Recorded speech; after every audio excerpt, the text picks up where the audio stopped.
Hari ini saya dua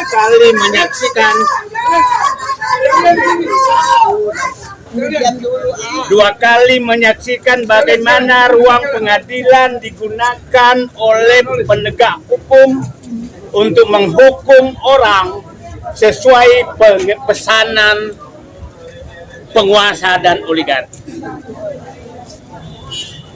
Tom Lembong dan kasus tadi persis dengan kasus Tom Lembong.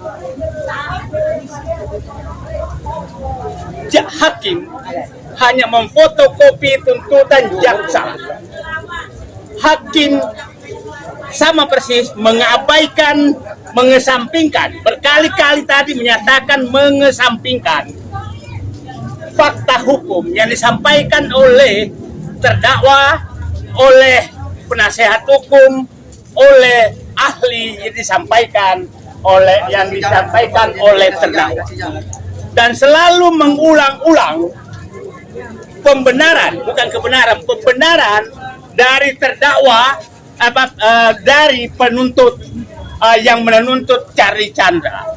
Bahkan selalu mengulang-ulang pembenaran yang dilakukan oleh tidak terkait dengan perkara.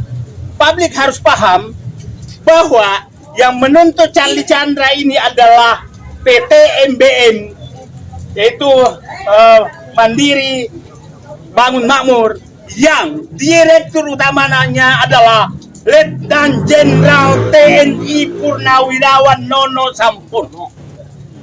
Saya ulangi, Letnan Jenderal TNI Nono Sampurno Purnawirawan.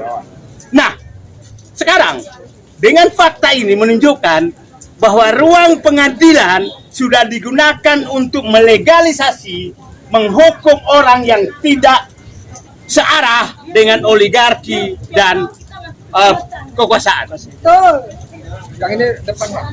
Saya berharap, saya saat itu menyatakan apabila Tom Lembong dihukum 4,5 tahun atas tuduhan mengarang-ngarang pembenaran, maka Joko Widodo harus dihukum 1000 tahun. Sekarang saya menyatakan apabila Charlie Chandra dihukum 4 tahun dan tanahnya dirampas, maka seluruh rakyat Indonesia akan kehilangan tanah. Apa kaitannya orang berperkara, orang lain yang berperkara, tahu-tahu yang menuntut adalah Nono Sampurno, dan yang mendapat tanah itu adalah Aguan. Terus akal sehat kita kemana? Jadi nanti bapak-bapak semua yang berperkara, maka orang akan minta bantuan kepada mereka dan menggunakan pengadilan untuk memenangkan mereka, maka seluruh rakyat Banten dan seluruh Indonesia akan kehilangan tanah. Ini sangat-sangat berbahaya. Sangat-sangat berbahaya.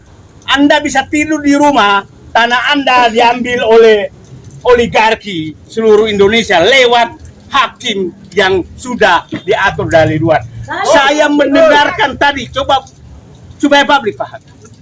Bayangkan berulang-ulang hakim menyatakan bahwa bukti PBB dan bukti lain hanya disampaikan fotokopinya, padahal disampaikan aslinya. Yang kedua, katanya tidak bisa dibarcode. Kita ini bukan orang bodoh, wahai Pak Hakim. Barcode itu hanya berlaku untuk yang sudah tidak ada permasalahan. Kalau ada permasalahan maka di barcode. Barcode itu adalah, ada juga barcode hanya berlaku oleh orang internal, bukan untuk semua publik. Wahai Dewan Hakim, kami tidak bodoh. Yang kedua, dia menyatakan ya banyak hal lah. Dikesampingkan. Banyak sekali, banyak menyatakan kan tidak terbukti. Dicarilah pembenaran bahwa MBM potensi rugi sekian puluh juta, potensi. Kenapa nggak 1 triliun aja sekalian kalau hanya potensi? Wahai Dewan Hakim, rakyat Indonesia tidak bodoh. Ini kami akan suarakan terus agar berhenti menggunakan ruang pengadilan oleh orang hukum untuk menggusur rakyat seluruh Indonesia. Ini harus kita lakukan. Dan saya berharap Presiden Prabowo mendengarkan ini Rakyatmu sekarang Prabowo terancam oleh oligarki lewat ruang-ruang pengadilan yang mulai dilakukan dari lurah, BPN, dan disahkan legalisasi pengadilan. Semua legalisasi. Itu kalau didengarkan, saya tadi 2 kali ingin menangis. Ya Allah, laknat apa yang pantas kepada orang yang membelokkan kebenaran untuk menghukum orang dan menguntungkan pihak lain. Betul. Jenderal TNI Purnawirawan Nono Sampono dan kawan-kawan, selamat, Anda berhasil. Tapi kami tidak berhenti berjuang. Oke. Kepada Ketua Dewan, Ketua Pengadilan Negeri Tangerang, yang kebetulan Ketua Majelis Hakim, saya berdoa. Tapi saya sudah tidak menyatakan bahwa hakim adalah wakil Tuhan. Tidak bisa saya katakan. Dan tidak mungkin ada wakil Tuhan. Sekali lagi, seluruh Indonesia tanahmu terancam. Charlie Chandra adalah hanya simbol perjuangan yang tadi dibelokkan semua. Dibelokkan berkali-kali. Saya ngitung tadi kayaknya 25 kali majelis hakim menyatakan pledoi, saksi ahli, kemudian penasihat hukum dikesampingkan. Sementara saksi ahli mereka dipotong-potong untuk membenarkan. Saya kasih contoh potong. Saksi ahli mereka secara utuh menyatakan apabila sertifikat belum berumur 5 tahun maka boleh dibatalkan oleh BPN. Itu dipotong. Hanya menyatakan bahwa pengadilan BPN berwenang untuk membatalkan. Betapa kebohongan dilakukan di ruang persidangan. Betapa kebohongan. Oke, saya menyatakan memanfaatkan ini di depan ini harus kita berjuang agar tanah kita tidak hilang, agar kemenangan. Terima kasih. Saya tidak tahu berkata apa lagi. Kita dengarkan istri Pak Kamra. Oke, dengar dulu. Diam dulu. Bu Elis dulu. Oke, silakan. Silakan Bu Elis, apa yang dapat Ibu sampaikan setelah putusan ini? Apa yang Ibu rasakan? Apa yang Ibu bayangkan sebelumnya? Sehingga apakah betul putusan hakim itu merefleksikan keadilan bagi Bu Elis dan keluarga? Silakan sampaikan. Tadi. Saya sedih sekali dengan putusan ini. Aku tidak tahu harus mengatakan apa. Ya, tapi Sampaikan keluarga. Apa yang pandang Ibu hari ini terhadap pengadilan? kecewaannya. Bagaimana kekecewaan seperti apa? Sampaikan kepada media. Sampaikan. Abang aja. Oke. Ya. Oke, saya ikut merasakan apa yang perasaan yang dialami oleh Bu Elis, ibu dari 3 orang anak yang masih kecil, yang mana memisahkan lahan anak dan istrinya selama 4 tahun. milik keluarganya yang sah. Pertama, tentunya ini dirampas kemudian dikriminalisasi dan sekarang mendapat hukuman 4 tahun penjara. Ini sangat menyakitkan. Ini sangat menyakitkan. Dia hanya mengurusi haknya aja. Jadi untuk itu saya sampaikan kalau memang apa yang dirasakan Bu Elis ini sulit kita bayangkan ya.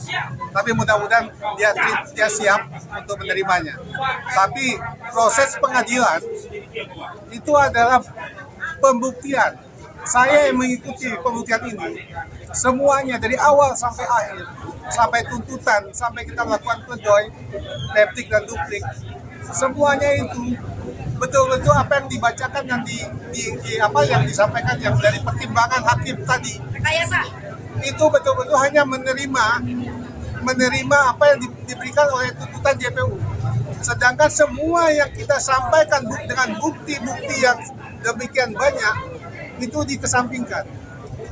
Termasuk juga beberapa saksi-saksi kunci seperti ahli kuasa maksudnya manajer hukum PT Mandiri Bangun Makmur, itu yang disampaikan oleh Nono Sampono kalau itu akan menjelaskan pembuktian di persidangan ini tidak bisa dihadirkan oleh JPU sampai akhir persidangan. Tapi dalam pertimbangan tadi, hakim menyampaikan banyak hal yang tidak dibuktikan dalam pengadilan. Seperti somasi-somasi itu nggak ada di pengadilan. Tinggal Charlie Chandra terdakwa di sini nggak pernah menyatakan kalau dia menerima somasi-somasi itu disampaikan. Sementara yang lain-lain ada hal-hal yang memang tidak yang ada yang kita sampaikan bukti itu semua dikesampingkan. Jadi pada hari ini saya dapat menyatakan sebagai pengacara Charlie Chandra, ini hari ini tanggal 20 Agustus 2025 satu lagi kejadian putusan pengadilan. Saya bilang ini setelah pengadilan Hasto Kristianto maupun pengadilan Tom Lembong. Ini adalah salah satu lagi bentuk pengadilan sesat di Pengadilan Negeri Jakarta Selatan.